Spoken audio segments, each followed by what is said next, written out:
వేదనలో నా చెంత ఉన్నావు, అడిగిన వారికి ఇచ్చేవాడవు,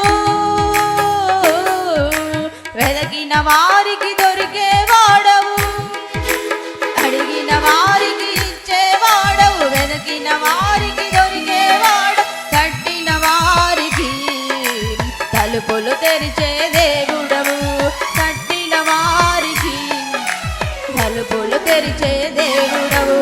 దేవా దేవా నీకే స్తోత్రం, దేవా దేవా